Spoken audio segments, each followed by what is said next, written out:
Hey, welcome to this Thirsty Thursday edition of Liquid Lunch on Biz TV. I'm John Tobacco, coming to you live from the Corona Bunker Studios. I am thirsty today. I hope you are too. For those of you tuning in around the country and even here in New York, there is a lot of craziness going on, as we all know. And sometimes you just need a drink. Sometimes you need a few. Today, we're going to have a lot. Okay, markets are banging around. Nothing exciting going on right here. Dow down 100, Bitcoin at 9,400. Good things are happening. If you're watching at some point in the day the wackos in the lamestream media, as they call them, MSLSD and those other left-wing propaganda networks, they will tell you, like Nancy Pelosi said today, there were another 1 million jobs lost last. Okay, yes, 1.3 million new unemployment claims made, and guess what? The prediction was for like 1.5. So even though we're still losing jobs because governors continue to not open states and restaurants are still hampered and all this other stuff, not better than predicted, 1.3. So hopefully this unemployment thing, which shot up, spiked like Corona, is now starting to dwindle back down just like Corona. And I think, we're seeing all kinds of reports about, spiking everywhere or spiking. And if you look at it, every one of them but California are red states. So now Joe Biden is apparently, some in his team are talking about maybe only having one debate and maybe putting conditions on it. Well, I'll only debate you if you release your tax returns. There's no I'll debate you if you release your tax returns. And by the way, if there's a debate set up, which is part of the electoral process at all times, they don't get to make conditions. Well, we'll only debate under this. There's typically and historically been 3 debates. We're going to have our own, very own presidential historian with us a little later on in the show. But whopper of a mix it up an hour too with Johnny Burnett and David Eisenbach. And also, we're going to have Karen Turk with us here an hour too. Karen Turk is former Mrs. Florida. And what was that? Behind the Headlines is her show, and she digs deep into stories that go way beyond what you read in the left-wing headlines. And Karen Turk will be with us. And George Santos, Republican candidate for Congress here in New York's 3rd Congressional District. We'll be talking to him about running for office under COVID.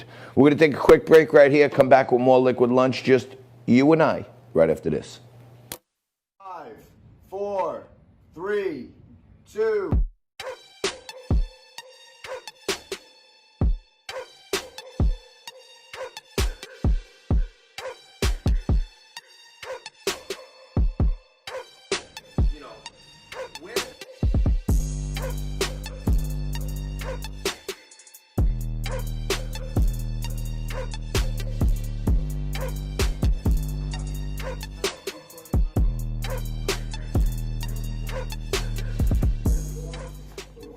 The arugula pie, white arugula pie, fresh, great.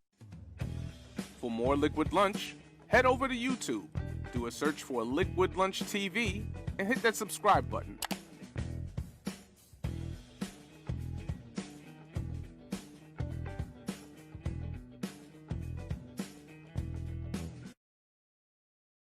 Watching Liquid Lunch on Biz TV. I'm John Tobacco, coming to you from the Corona Bunker Studios in my living room right here in Staten Island, New York.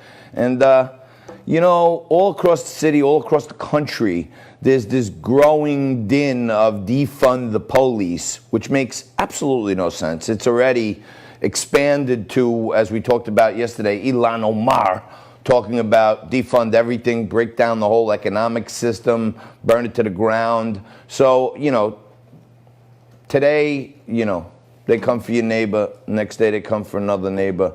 Next day, they're coming for you. Defund the cops turns into defund the next and the next. And we got to stay very, very cautious. I had on my good buddy, Citizen Scott. He's a conservative artist known for painting these immense, great flag portraits, and he does these amazing portraits of President Donald Trump and other patriotic things. And we had Scott on last week to talk about the Boost the Blue process, that the Boost the Blue morale rally last night that happened right here in Staten Island, New York. And as there are people hoarding everywhere to defund the police, in one little county, in this crazy rotten apple, Staten Island, New York, hundreds of people came out to support the Boost the Blue rally. And the guy we need most fighting for us in this city and in the state legislature, the grand poobah of all Staten Island elected officials right now, my good buddy Andrew Lanza was on hand. He's a New York State senator. He's a former prosecutor, okay? And Senator Lanza, I caught up with him last night at the Boost the Blue rally. Now, I will tell you, there was so many people. People were honking their horns and everything else. So the audios, you got to listen up. But take a look, and I'm going to show you a few more excerpts, because this is a guy that we got to think about getting at the forefront of this thing, because he's with the cops, and he was a prosecutor. So check this out. All right, what's up, Liquid Lunch? I'm out on the streets tonight, yep, in my home borough, Staten Island. We're hitting the streets to support the blue. This isn't anything to do with anti-BLM. Our cops are getting beat down to the ground. They need their morale boosted. Great friend of Liquid Lunch, Scott Lebedo, put together the Boost the Blue morale rally. I call it a morale. And we're lucky enough to find the greatest advocate in our community, law and order man himself, once a prosecutor and attorney, and our state senator, Andrew Lanza. Well, How great is this? this is awesome. You know, to see the turnout here. We're standing in front of the 122nd Police Precinct here on Staten Island. To see the turnout both here on the sidewalk as cars would have gone by for the last 2 hours, showing their support for the police department. John, I know you. Look at this. This is awesome. And this All right, the crowd was getting wild. They were doing chanting, but I did have some time to get some much better audio. But and we're gonna talk about that. I got some more clips from Andrew Lanza and talk about a lot of things. The big breaking news today, and again, this show right here, Liquid Lunch, is where the fake news ends and the real news begins. And we're trying to be one of the voices who brings people the real stuff and breaks it down the real way. And when the president's wrong, I say it. When the president's right, I say it. Here's what's going down. Supreme Court comes down with two big decisions today, and it's a split for the president. Okay, Supreme Court comes down. There's this case rattling around where, and we're going to talk about this guy in a later segment today, but here in New York, our Manhattan District Attorney, Cyrus Vance Jr., okay, a guy who gives sweet deals to all his buddies who kick into his campaign. He takes money that's forfeited from people in bad cases that actually get overturned, and he uses the forfeiture money to take himself on some beautiful trip. Pricey trips is what one audit said. And at the same time, he doesn't want to prosecute Harvey Weinstein. He doesn't want to prosecute Jeffrey Epstein. Sweetheart deal to a Columbia University gynecologist who allegedly, or at least had 20 women bring charges against him, including former presidential candidate Andrew Yang's wife. Okay, it got some acclaim. Actually, the public advocate here in New York came out and asked for an investigation.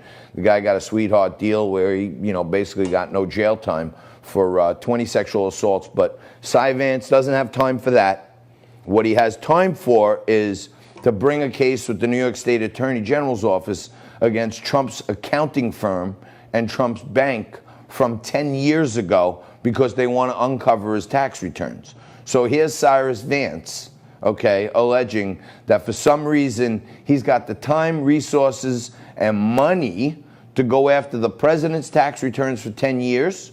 And at the same time, he doesn't want to prosecute people who kick into his campaign. So maybe Trump wants to throw 10 grand into his campaign because he's struggling. He's only raised 25 grand so far. He's way, way, way outraised by his opponents in this race. And There is a massive amount of corruption going on in the New York City DA's office, and someone has to talk about it. Okay, hopefully I'm going to be one of those voices. I actually talked to Andrew Lanza about this exact topic, a guy who worked in the New York City DA's office as a prosecutor, okay? And you're going to be shocked to hear what even a politician who calls it like he sees it, he's a regular guy like us, but they usually know how to mince their words a little better so, they can protect their colleagues. You're going to be shocked by what Lanza had to say about this, but let me go on. In a 7-2 vote, the Supreme Court kicked it back to the lower court and said, hey, look, the president alleged, I have full immunity from any prosecutions because the Department of Justice won't bring charges against the president. It's a rule. It was a broad argument that he was using. Supreme Court said, no, you're not completely immune. So now the case goes back to Vance. Okay, now he has to actually prove that he has a case.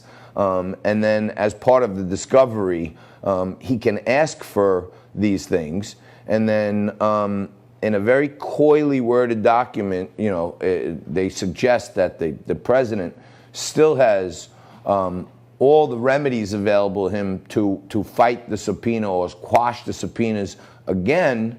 So this could drag on for months, but let's keep our eye on how much money and resources the New York City DA's office has to go after the president's tax returns from 10 years ago. But at the same time, they're not prosecuting people who vandalize St. Patrick's Cathedral. They're not prosecuting people who are looting and rioting in the streets. They're releasing people. It's just absolute mayhem. And the cops in New York have lost it so much that they're actually tweeting, where is Cyrus Vance? We have a tremendous amount of shootings going on, 112 shootings in like the last week, I think. And the cops are saying, where's Vance? He's not out at the shooting scene. Nobody's here asking for victims or who's investigating. Why aren't we bringing these people to justice? But at the same time, we're trying to go after the president's tax return. So lots of craziness going on, that's for sure.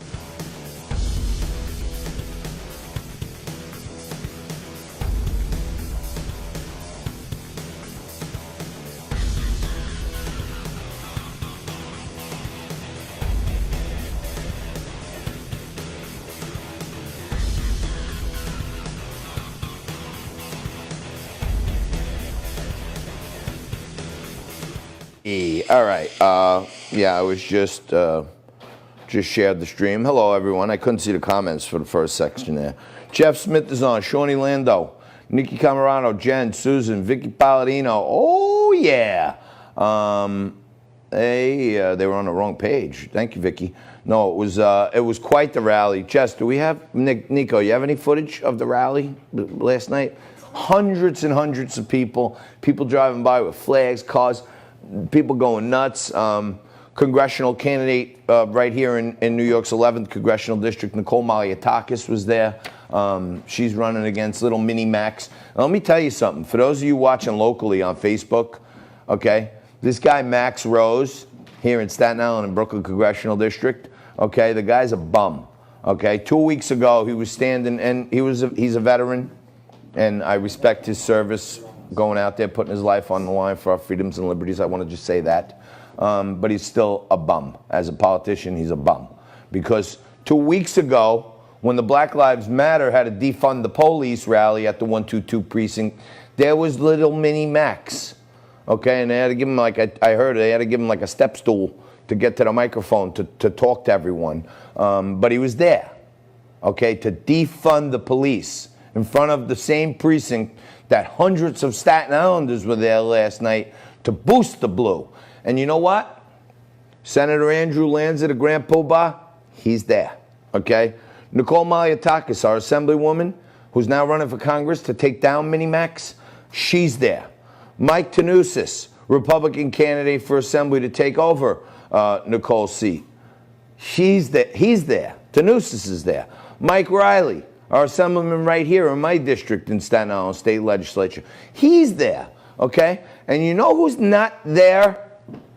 The guy who's supposed to be standing up for all Staten Islanders, Max Rose, okay? So, you know, remember that, folks. People who are local, okay, he's a little bum. He wrote an op-ed in our newspaper here saying, I'm against impeachment, I don't want to impeach. He went down, Nancy Pelosi put the collar around him, yanked on it 2 times, and he went, she brought him right to heel. Then he voted for impeachment. More recently, Max Rose, congressman from right here in Staten Island, New York.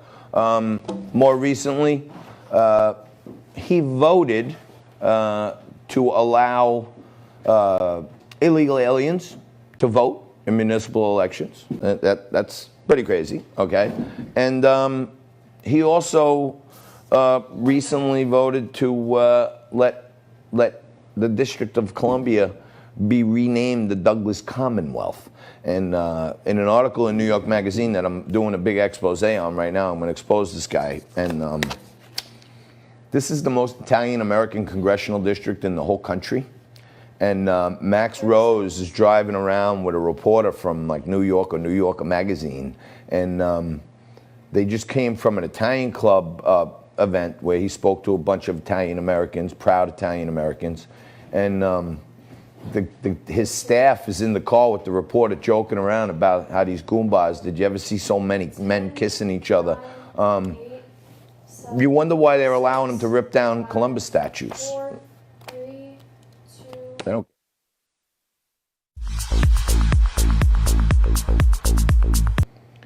There's only one thing we can do, and everybody keeps talking about this silent majority, silent majority. You can't be silent no more, okay? And last night we had a Boost the Blue rally. There's probably about 500 people there holding up, you know, chanting for the police and everything else. Excellent, okay? But 500 people in Staten Island ain't gonna do it. Across the country, we gotta start showing that the silent majority's fed up. La scraziata, morta. We're stuck in the houses. We're quarantined. Wear a mask. Don't wear a mask. Hydroxychloroquine. No hydroxychloroquine. I can't curse, but it's all a load of bull something, okay? And we all know where I'm going with this. It's all turd, man. It's straight turd. And, you know, the silent majority's got to start speaking up. All these polls, these lame polls from the left wing, come on already. Come on. These polls are a joke. They're not even putting the margin of error on the bottom of the polls on MSNBC because they're so humiliated that Joe Biden can't break 51% in a rigged poll. Okay, it's like there's more Republicans than there's more Democrats than Republicans to begin with. So if you just poll registered voters, there's more Dems. So of course you're going to get a higher percentage on the Dem side. So it is freaking bizarre, okay? And you know, George Santos is going to be with us a little while, coming up right after this. George Santos is a Republican candidate for Congress here in New York, New York 3, New York's 3rd congressional district. We're going to talk to him about what he can do if he gets down to Congress and what we need to do. I mean, you know, if you're not a little taken aback and wondering, like, what is this really about, then you're asleep. You're under the rock. And they keep talking about woke. Woke, the woke crowd, the woke crowd. Welcome to the party. Finally. Whoa! Now that is major. That's major. That's major. That's major. I just did something that I haven't done in years, and I can't even tell you how much martini I might have just wasted, but that's how crazy I'm getting today. It's driving me nuts. I was just about to refresh my friggin' drink over here, and I spilled it all over the table. I got a pond on my table, but it is getting a little warm in here, so let me just freshen up a little bit with my martini. Oh, it goes right through the pores. Beautiful. All right. They're woke. Woke. Hello. You're woke now? It's, hey, welcome. It's 2020. Thank you for woking. All right? We need to have an awakening.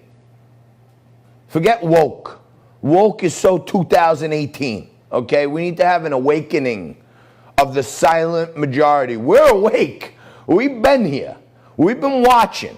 We know that Donald Trump decimated both parties. He beat 18 Republicans. Not one person on that stage wanted him to be president. They were laughing at him, the orange peel, the this, the that, the other thing. Smoked them all. Smoked everyone, 18 candidates. Guy never ran for office before. Bang. What did he do? Went in there and slapped Hillary. Okay? They were laughing their way to the bank. She was already calling up, the Sandinistas and the Marxists and everybody saying, come on down. She was fitting the Oval Office for new rainbow curtains, okay? And Donald Trump comes out of left field, boom, off the top rope like Jimmy Superfly Snooker, bam, right on the head, okay? Then Haystacks Calhoun, he taps him in, and Haystacks Calhoun just comes in and sits right on her chest. That's how we got our president, but you know what? There's a lot of sharks in the swamp. And any way they can, they want to go after this guy. So if you think that there's not a deep state behind the fomenting of the black lives and the fomenting of the stay-at-home orders and the masks and everything else, it's all a big plan. I'm telling you. Johnny Tobacco will be back right after this with George Santos, candidate for New York's 3rd Congressional District, right here in New York City. More Liquid Lunch right after this. Welcome back, folks. I've been taking my makeup off every day with the coronavirus wipes. I'm still corona free. Didn't even might be fake tan on. Well, that's because that's not a fake tan. That's a real tan. This November. And Democrats don't want to see it, at least establishment ones. It seems like they're trying to sort of Against weed, but for guns, right? There's all these different, and to me, the palette is the middle, is different shades of purple, and that's who's going to decide this election. Right? Wine's kicking in. There you go. It's just gonna work out after this. 30 seconds. Right. Your cue is you look for like 2 minutes. When I say 2 minutes left in the segment, you're filming the next guy up.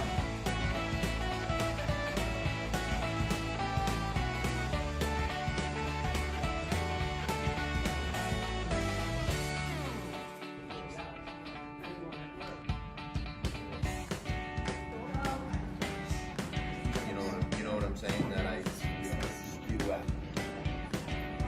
3, 2, 1, bump. Quiet on set, please.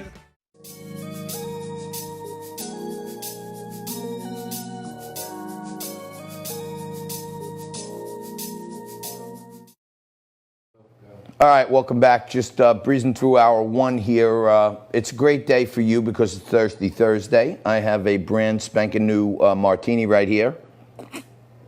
Might as well take a sip. Crack open a cold one. It's a hot one here in New York City. I hope you're enjoying Liquid Lunch today around the country on Biz TV. And you know what? I always say we bring on the guests that know where the rubber meets the road. And usually Republican candidates in New York City get caught between the rubber and the road and ran over because it's quite the Democratic city. But one man who is fighting hard to beat the street and beat the odds is my good friend George Santos, who joins us right now. He's been a trooper joining us, right through since he had Corona. He was coming in, and he beat Corona, then he grew the Corona beard. And now he must have got signed by the Yankees because he's got a nice short cut, no beard, and that's the guy we're sending to Congress right there. George, thanks so much for joining us again. Thank you for having me, John. I'll leave all the compliments and I'll take those dearly. Thanks. You got it, brother. Hey, well complimented in a while. So we're right in the thick of it here in New York. Obviously, you're running for Congress. You want to get down to Washington and help our president push policies that make America and keep America safe and great. But we're getting a lot unsafer by the minute here in New York, George, as de Blasio and company cut $1 billion from our cops' budget. And you got guys like waiting in line like Jumaane Williams, the public advocate, Corey Johnson, the New York City Council Speaker, who said $1 billion's not enough. They want more. How can we let this city get unsafe again, George? We'll put it this way. When you see publications like the New York Times reporting 64 shot, 10 dead, spiked gun violence, alarms on edge, NYC, you really get a grip of we're in trouble, right? The Post also put up a notorious do something bill front page 2 days ago, just as they did for Dave Dinkins. And what really startles me is to see people like Jumaane Williams and also AOC saying $1 billion's not enough, let's give them real cuts, because she's allegedly saying that the $1 billion that they cut were only into overtime. She actually wants to see a reduction of the police force, not only a little quote unquote overtime cut. She wants to see the reduction of the NYPD by 30% at least to start. You know, we reduced plainclothes police officers, and we're what, 2 weeks into this? 10 dead, 64 shot over July 4th weekend. I mean, this isn't the city we want to live in. This is a matter of a state of emergency now for safety. And it's not only for New York City. It affects Long Islanders. It affects people in New Jersey. It affects people in the lower parts of Southern Connecticut. Why? People commute into the city every day to work. The tri-state area should be up in arms with this and outraged with this budget cut. The city's unsafer. Gun violence is through the roof. And remember, gun violence through gang members. And 80% of the crime committed over the 4th of July weekend was ultimately black on black crime. I thought Black Lives Mattered, and that's why we were doing the so-called cuts to the police budget. Yeah, I mean, it's getting so brazen now that they're just shooting people in broad daylight. I mean, we saw this horrible video last week of a father walking down the street with his son, or with his daughter, and a car pulls up, gun comes out the window, they shoot the guy in the head, the guy falls and dies. That was probably the most traumatic experience for me as a viewer. Can you imagine that child? And you know what? You know what's scary? You know what I found even scarier than that? You don't know what the backstory is. Nobody deserves to get shot in the head in broad daylight walking with their kid. But if you watch the video, the kid didn't like run over to dad and like stand over him like, "Hey, are you okay?" The kid ran. Yeah. So there was this 5 or 6 year old kid knew that I'm in a bad area or a bad neighborhood and daddy's dead. I got to get cover. Like it was, I found that bizarre that the kid was trained to run away from gunshots. It seemed like to me, So the new norms are getting scary around here. The anti-police stuff, and Joe Biden's even jumping on the anti-police. He's getting dragged to the left, whether he likes it or not. Joe Biden and his index cards, John. I really don't pay attention to him and his index cards in his basement because it's irrelevant. He's probably the biggest joke right now in U.S. politics, and he'll go down as the biggest joke in U.S. politics history. Who runs a campaign out of their basement reading index cards? You can't even get his pre-recorded speeches straight. So it's, to give him any coverage, I guess at this point is just it's a waste of time. Let's make sure we talk about what is de Blasio going to do to comfort that child. What's Cuomo going to do? What is City Council going to do? What's Jumaane Williams going to do to that family? There was another video that's circulating. A gentleman was, changing his tire on the sidewalk. Another guy walks by, looks at him in the face. I don't know the backstory. Shoots him 3 times in the head, and the guy just crops down and falls into his face against his car. And that was broad daylight, 3:40 something in the afternoon in the Bronx. Are we really going to live in a New York City of Mayor Dinkins? De Blasio should resign. We should take over the city and fix it. Yeah, George, I was talking about this last night. We had a Boost the Blue rally last night. We had a big rally in front of the 122 precinct here in Staten Island. People came out. We had like 500 people there. Boosting the morale of the blue. People with, blue signs, NYPD hats, American flags, giving rounds of applause to the cops, chanting NYPD. And, I was walking around talking to a lot of people, and a lot of people were saying what you just said. And I had to point out to them to be careful what we wish for, because if de Blasio were to step down or be removed by Governor Cuomo, what many people don't realize, I'm sure you do, but the next in line is Jumaane Williams, who said $1 billion's not enough. And the next and then the next in line, if something happens to him, is Corey Johnson. Right? So, before you know it, you know, as much as we hate de Blasio, what we really need to do in New York is we need to spend the next 18 months getting behind a candidate like John Katsimatidis, who's got friends on the left, he's got friends on the right, he's got plenty of dough. Everybody knows him. He's a great philanthropist. He's a great businessman. This city is going to be stricken for a while, and we need to have that moment in New York again where a Rudy Giuliani or even a Bloomberg can get back in as a Republican. And we need to stop the train, if you ask me, because the next alternatives are even worse. Look, I'll say this, and I know it's highly unpopular, but I don't care. I say it how it is. I would take another 4 or 8 years of Bloomberg at this point. You know what? At least the city worked. It was safe. It's a shame to see that stop and frisk, which was his biggest accomplishment into making the city safe, that Rudy started and he continued for 12 years. He backtracked on it. Stop and frisk works. Stop and frisk kept the city safe for a total of 20 years. Had 8 years of Giuliani, 12 years of Bloomberg. We had the best big city in the country. And here we are now back to, we're comparing with Chicago crime statistics. And that's just not right. You know, this is New York City. I'm not saying Chicago is less worthy than we are, but to go into that same ball game, Chicago's had a gang gun violence issue for decades, and it's chronic and it's never been fixed.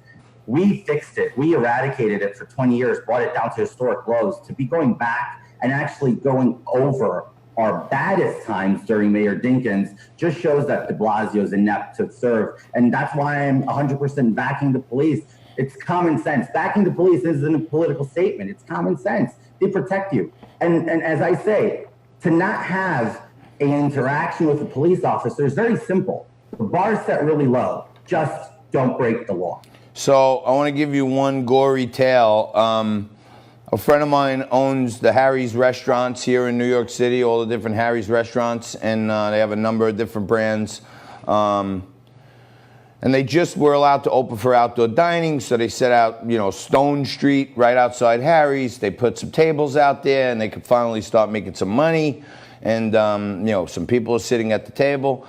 And a homeless guy just walks right up to the corner, pulls down his pants, and starts taking a crap in the middle of the street, right? And now, the guy, the owner, the guy's mentally unstable, so he goes over to some cops and says, hey, you got to do something about this guy. And they just look at him and say, listen, man, we can't do nothing, right? So in New York now, you can actually just defecate in the streets, and it's crazy. It's literally de Blasio's pride, I don't know if I can say it, but it's going to become a shithole. Yeah, so, we probably don't want to do that, but I think you say ship. That's what I use. Ship. I use ship hole as my alternative to that. But yeah, so Georgie, we got to leave it there. We got to jump. You're the best, and get behind him. Give me your website again, quick. George4ny.com, and that's F-O-R, George, F-O-R-N-Y.com. George4ny.com. Go check out the website. If he's for you, send him some dough. We need him in Congress. We're going to take a quick break. We need you right there, right after this.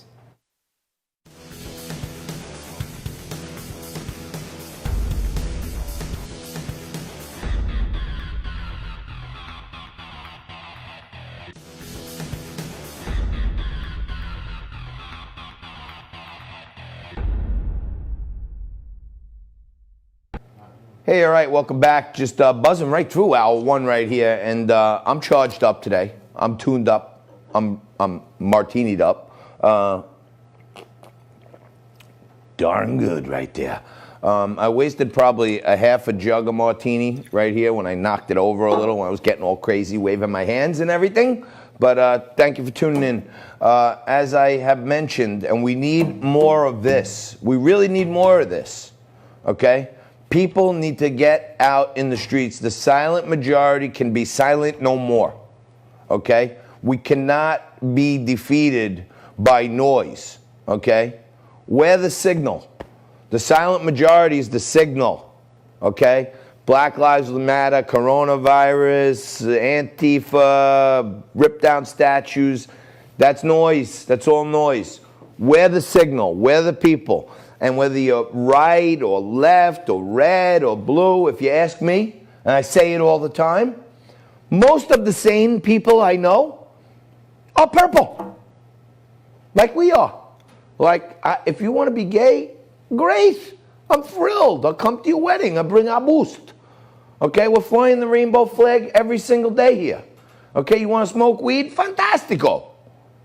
Smoke up. Do whatever you want to do. Okay, women want to control their own bodies? Damn right they should. Okay? You want lower taxes? I do. Ring the bell. You want free markets? Bing. You want unmitigated capitalism? Bing. Okay, so let's put those two together. I have these blue policies that are near and dear to my heart, and I have these red policies that are near and dear to my heart. So if I'm a little blue and I'm a little red, purple is what most of the sane people I know are, okay? And when you get out closer and closer to the fringes of that purple and you got all reds and all blues, they're the wackos, okay? And I don't know if you remember, I was going to pull it out last night, but the final scene in Reservoir Dogs, okay? They call it like a Mexican standoff, when everybody is in a circle with the guns like this and everybody's got a gun on somebody else. That's the reds and the blues, okay? They're shooting themselves in the foot. The Black Lives Matter protest, the defund the police protest, you know what's happening? More people are getting shot. Crime is going up in inner cities. Inner cities is where most of the crime is emanating from, unfortunately, because Democrats only come to the inner cities once every 4 years.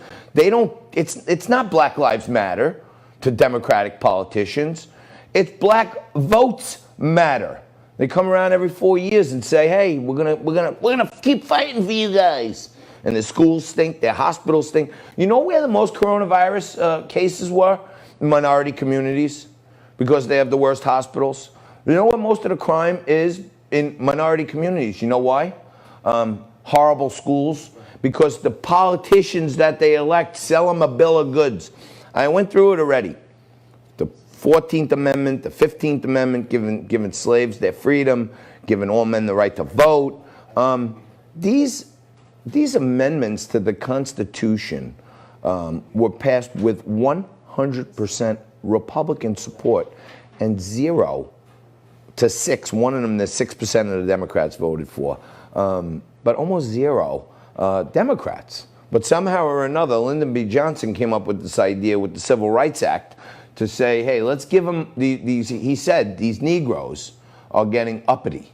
This is a Lyndon B. Johnson quote. They're getting uppity. And now that they can vote and they got this political power behind them, they're getting even more uppity. We got to give them something. We got to give them a little something, but not too much, just to keep them happy, to end the uppityness of these people. This is what Lyndon B. Johnson said, okay? He's lauded as this great, civil rights leader, okay? He stunk, okay? And he said, these African Americans will be voting for us for 200 years. So they basically hatched a plan to make them think they were fighting for them. Meantime, they were just trying to throw a crumb on the table to make those people beholden to them. And now, systemically, they have crushed. Well, look at the top 10 highest crime cities, all Democrat-led, okay? I did, some discussion about the rattiest cities, the cities in America that have the most rats. Not rats like Michael Cohen, rats like food rats, like street rats, like critters. They're gross, okay? According to Orkin, the national exterminating company, pest control company, they don't like to be called exterminators anymore because exterminators kill. They control pests by killing them.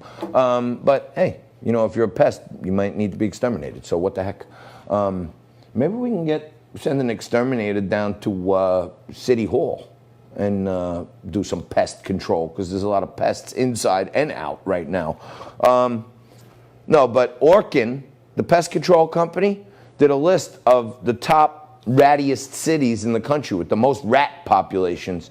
And lo and behold, New York, Baltimore, Philadelphia, Chicago, all the blue cities. Hold on. Ice cream. The ice cream man's here. Change the tune. Oh! Are we allowed 15 seconds of that? Yeah. If we can, the ice cream man frequently goes by my house, usually like right after the show, and I buy Nico and Jess ice cream, or at least I buy Jess ice cream. Nico's watching his figure, but you know, we usually go out and talk to the ice cream man, and I pointed out to him a couple of weeks ago that one of the things I agreed with the Black Lives Matter folks was that the Lickety Split, you know, Mr. Softy ice cream song was a really horribly racist song. And Mr. Softy agreed, because he just went by and he has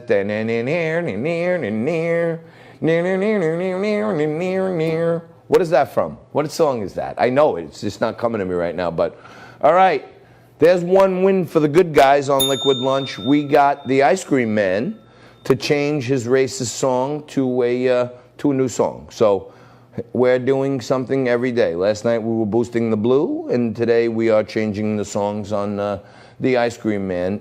We're doing all we can, and I can do more. Trust me when I tell you that. I'm going to do a lot more when we kick it into second gear to kick off hour 2, a little news of the day. And then my buddies, David Eisenbach, John Burnett, are going to be here to mix it up. I'm going to mix up a nice, cold, dirty martini. And Eisenbach, Democrat, Columbia professor, Burnett, Wall Street maven, CEO, managing director, One Empire Group, Republican.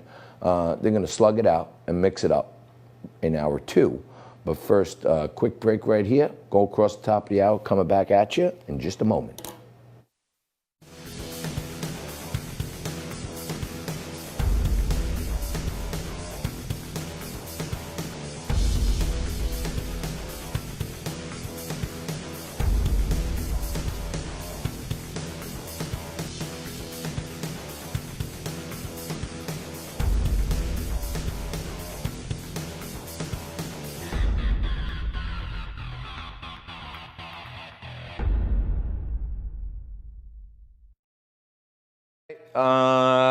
As I mentioned, I'm going to be mixing it up pretty hard here. I got a cocktail, but I'm just going to freshen it up with the last of this one here. Every single week we mix it up, bring in all kinds of different people to give all points of the story. We bring in Democrats, Republicans, we bring in Black Lives Matter and Trump supporters, and try to show that as zany as I act, as much of a lunatic as I admit to be, we're smart enough to know that all voices are important, all points of view are important, and if I constantly say ignore the noise and look for the signal. And to me, the signal is an open forum where all thoughts can be panned out, is what I want my show to be like. And when I say we have different guys every week, these guys are always the same. They became a dynamic duo long ago, probably over a year ago, and they're the best we got. David Eisenbach joins us right now, along with his partner in crime, John Burnett. Talk about A Tale of Two Cities. David's a historian and Columbia University professor, former Democratic candidate for public advocate. And Johnny Burnett is the managing director of One Empire Group, columnist for Newsmax, and Republican candidate for New York City Controller. So, guys, thank you again for joining us as usual. We're going to mix it up good. I got a cold one. But before getting into it, Johnny Burnett, I'm going to do a little trickery here. We're going to do a little double-cross promotion, okay? Frank Morano, my partner in crime, is now hosting a radio show on WABC Radio. It's also simulcast into Long Island on the WLR. And just last week, in his first week on, I participated in a panel with John Burnett and John McDonald, and we had the 3 John Knight panel, and it was quite fun, buddy. I'm sorry I didn't get to the studio, but I had a ball. It was a great discussion. It was. I thought I had a lot of fun with it. And David, unless you want to change your name, you're going to be disqualified from joining us in that panel. But before we get into, I got a bunch of topics here, but I just want to ask David and hear what you think about it. But Dave, they're talking about now Joe Biden putting conditions on debates. Like, New York Times is suggesting, and they're saying that Biden's team is picking up on it, that well, I'll only debate if Trump gives his tax returns, or I'll only debate if this, or maybe we'll only do one debate. What is the historical norm of debates before a presidential election? Well, there should be 3 debates. That's become the standard. And right now, basically, the Biden people are feeling really confident that they can, basically allow Trump to keep on doing some crazy things and saying some crazy things and failing in trying to contain the coronavirus, and they'll just kind of march to victory. And that the only thing jeopardizing that would be exposing the kind of mental difficulties he has had and he has exhibited in the course of this campaign. John, is this another punt? Absolutely. When you look back at 2016, even Hillary, the candidate that hit for 270 plus days from the press, was willing, actually embrace the opportunity to stand on a national stage 3 times to debate her opponent. And here it is, Biden, in politics for 40 years, VP for 8, is trying to get out, finally got to this point, and trying to get out of all 3 debates. This is crazy. This is ludicrous. You know what? He's making himself look bad, right? Because again, this race will come down to the moderate Democrats and the independents that are in the middle. And so far, his campaign is squeezing its candidate into the corner, and it's going to backfire. Yeah, Joe to me, he doesn't look good out there. Hey, I want to ask you guys about this. JB, during Roger Stone's trial, he was under a full gag order, which was, historic. No one has ever been under a full gag on social media while they were at trial, but the prosecutors and everyone were allowed to do whatever they want. Now Facebook and Instagram have blocked Stone again as his date to report to prison because he's tweeting and asking for support and signatures to ask the president to give him a pardon or clemency. And they've blocked him. I mean, why are conservative voices continuing to get blocked? There's free speech. Well, the thing is that what we're seeing in our society in situations like this, they're not only blocking free speech, but they're also saying that, you know what? You can't have rallies, but we can actually have wide open protests. So this is a clear double standard. Even if you don't like Roger Stone, he has a right to use his platform. He's not promoting hate. He's not promoting anything against any of the social media policies that we've seen. What we're witnessing is that they are actually interpreting their own policies however they want, based upon whatever day it is, based upon whatever the mob is saying, and that's not American. That's right. I totally agree. I don't want government censoring our speech, and I definitely don't want big corporations in Silicon Valley censoring our speech. Yeah, I mean, it is pretty damn scary when, corporate titans, billionaires, start to be able to call balls and strikes on what's free speech, Dave. I mean, to me, this is unprecedented. That's right. That's right. And especially now that we've moved into the social media realm, here we have Facebook that control not only Facebook, but Instagram. That level of power and the ability to control communication between hundreds of millions of Americans worldwide, billions of people, that is unprecedented.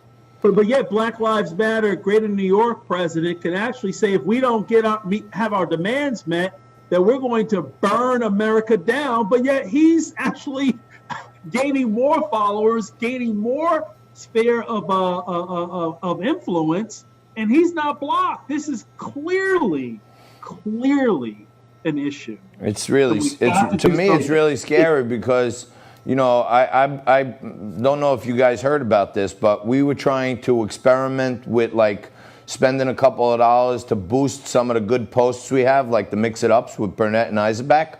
And Facebook and Instagram keep rejecting us, saying it's political content and this and that. And then Jess, follows up innocently, and then all of a sudden they removed a couple, but they still have us under ban. And I joke with you not We are not allowed to promote or spend money to promote our videos.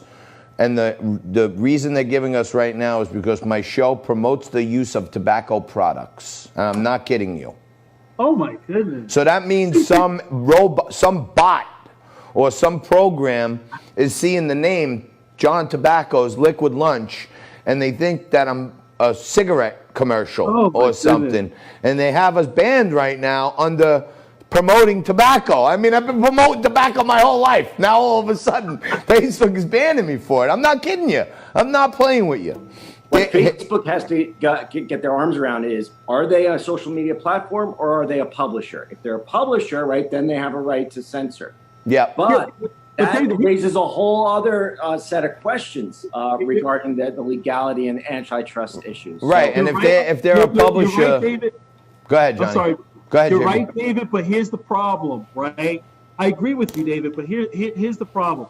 Facebook is now feeling the pressure not to act prudently, but to respond, to do something to appease the mob. Why?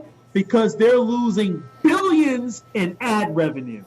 So Facebook is in a situation to try to show that they're woke, but they're actually sleepwalking with the way that they're actually implementing their policies. And to I never thought I would agree with the crazy left, but you know what? The big tech is now too powerful. We've seen Facebook buying Instagram, WhatsApp, and now they're actually using their might against conservatives.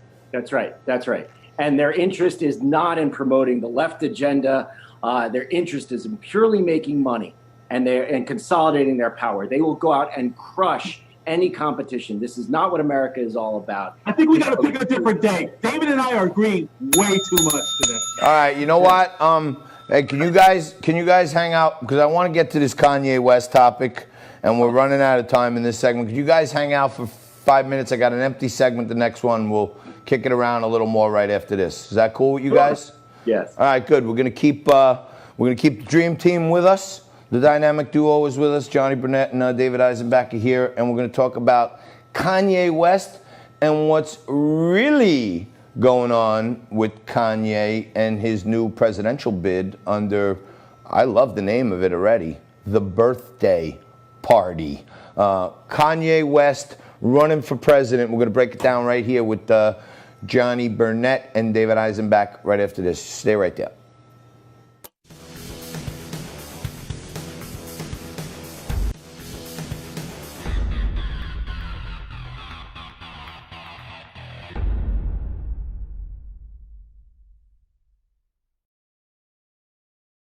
All right, we are just zipping through hour two, and I don't want to waste much time here. I have a full martini to knock down, but hanging with me for some double duty, my buddies John Burnett and David Eisenbach join us to mix it up again.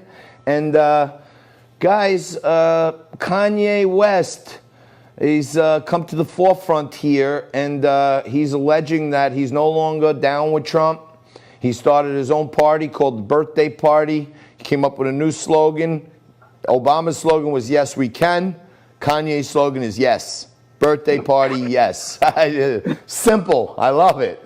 JB, what do you think about Kanye's run here? I have my own thoughts, but what do you think? Yeezy needs to take it easy. Like, you know what? It's like he changes his mind with the wind, right? You know, he was hanging out with Elon Musk. Who knows what they were smoking, right? Oh, yeah. And all of a sudden, he's like, you know what? It's not my birthday, but I'm going to throw a birthday party. Yeah, a surprise party for me? What? No, you know, hey, Dave. It definitely helps. It helps him sell more of his songs. It's about to be released, and I think it hurts Biden actually more than it hurts Trump. Yeah, Dave, we were talking during the break there. And I was saying how I saw a coordinated effort by, supporters of Trump to make sure Jill Stein got on the ballot on the 2016 election so that women would have an alternative to Hillary. And that figured in a lot. That vote that she got was important to Trump winning. And I almost feel like this is Kanye going out there and trying to carve African American and youth votes away from Joe Biden to help his buddy Donald Trump. Well, I think it's absolutely plausible because one thing we've learned is that that those third-party candidacies, especially one so high profile, he's going to get media attention, can pull not a huge number of votes, but a significant number of votes in the electoral college battleground states. So he could make a difference. Well, and to your point, John, the thing is that, in terms of the black vote as well as the millennials, those are two different demographics that are angry, and they actually might end up going to the poll. So instead of actually growing Biden's base of support, Yeezy getting in will actually stunt his growth as well. Wow.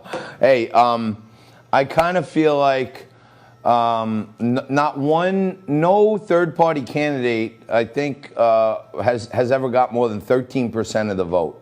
So imagine Kanye comes in and gets 13% of the vote. A majority of that is probably going to be young people and African-American minority people. That could be in itself the kill shot on Joe Biden's whole candidacy, because he's at like 50 and 51%, even in these skewed polls. Could Kanye actually put Trump over the top? Well, 13% is wishful thinking. No, but in a very tight race, and let's say what we saw in Michigan or Pennsylvania last time, it could be significant. He could play a big role, but a lot can happen between now and November. But even 5% could be detrimental when you look at the 11 or so swing states, David. Even the 5%, right? Because when you look at Jill Stein, when you look at Ross Perot, Ralph Nader. Yeah, exactly. They got a few percentage points, but that few was monumental when it comes down to damaging a leading person. There's no question. Yeah, I mean, I think Bush does not get elected without Ralph Nader in the race. That's right. Ralph Nader actually made it happen, and I know there's some small.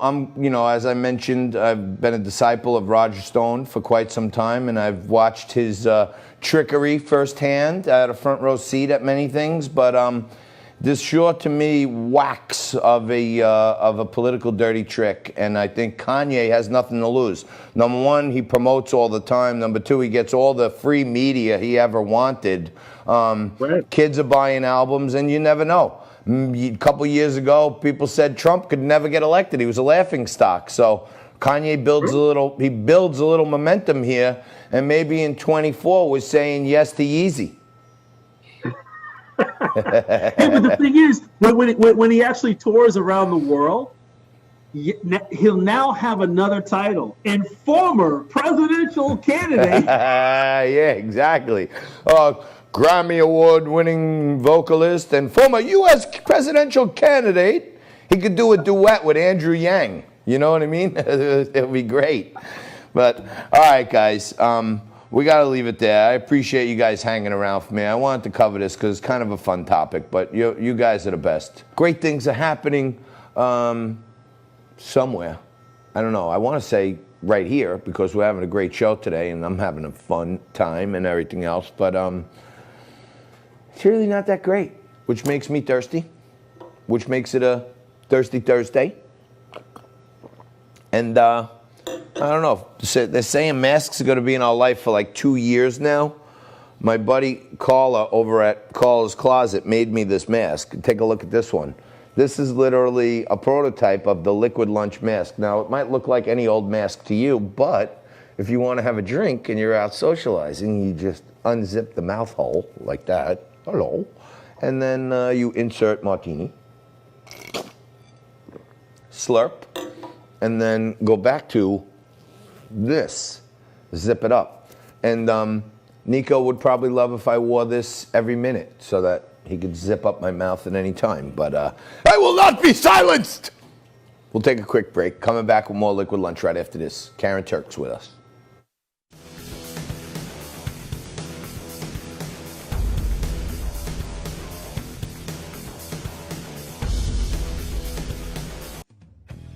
For more Liquid Lunch, head over to YouTube, do a search for Liquid Lunch TV, and hit that subscribe button.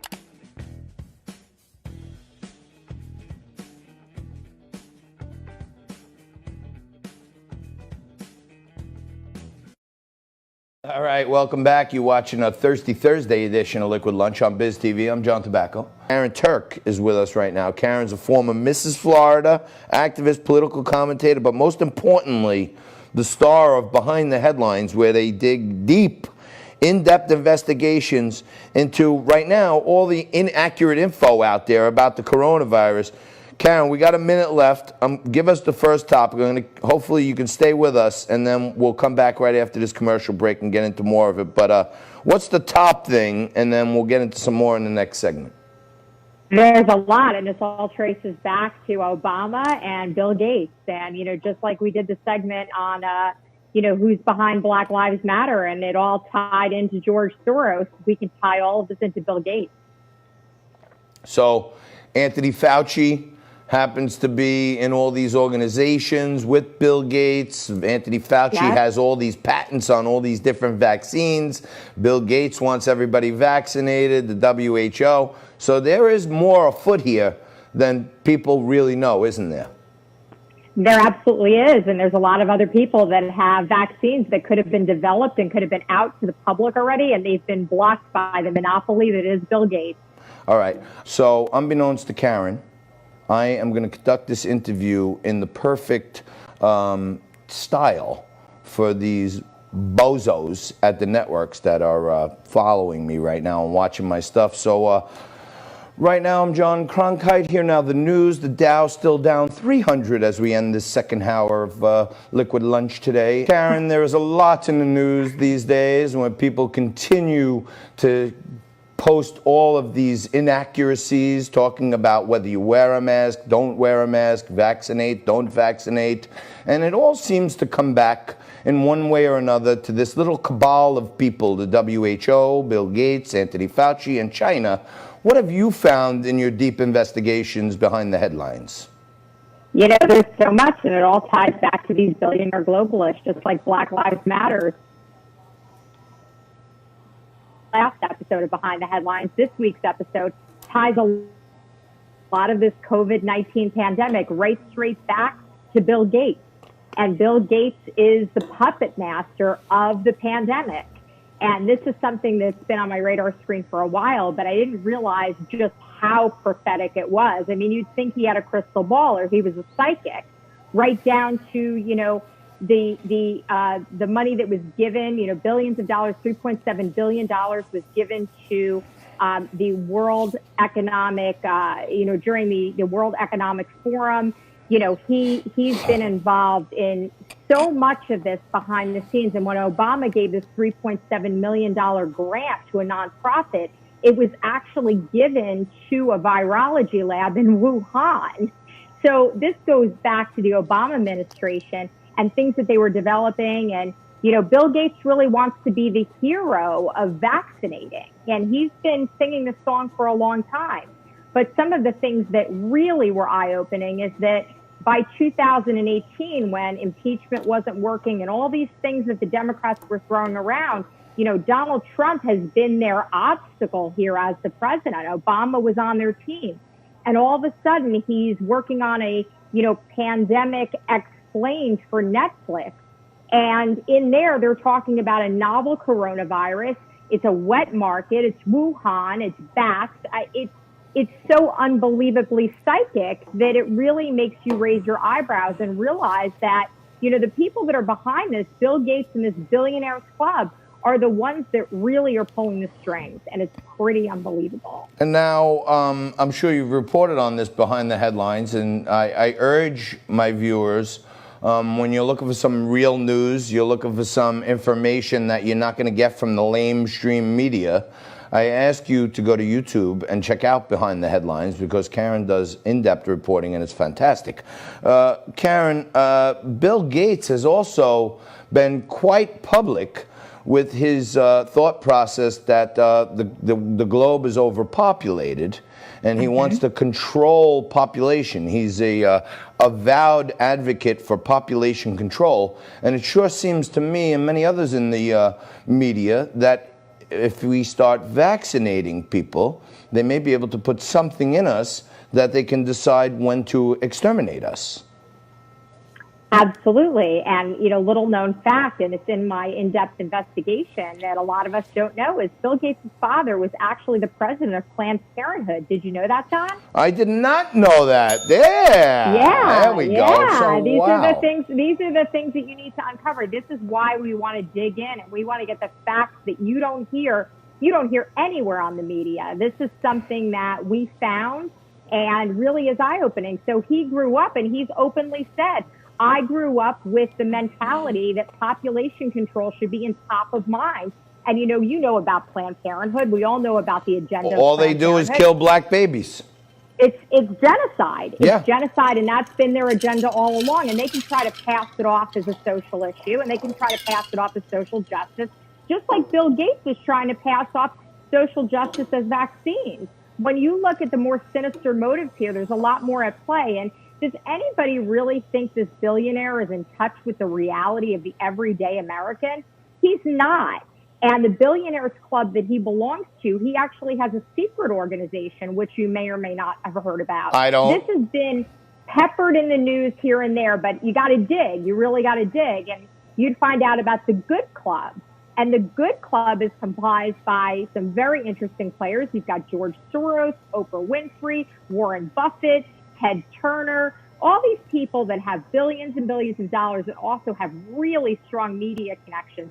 And they get together and they meet in secret. And this came out in about 2009. Somebody got tipped off that they have these secret meetings. And what is on the top of their agenda at the secret meeting? Population control.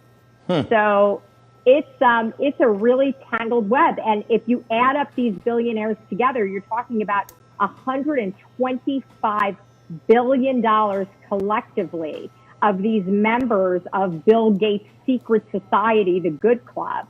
And I'm going to be doing more expose work on the Good Club itself, so you got to stay tuned for that. All right. Well, listen, you got to let us. You got to let us know when you're posting stuff, and then we'll follow up and we'll try to reperpetrate it, and then we got to have you on to talk about it. But thanks for hanging around with us, Karen. I really appreciate it. You're the bomb.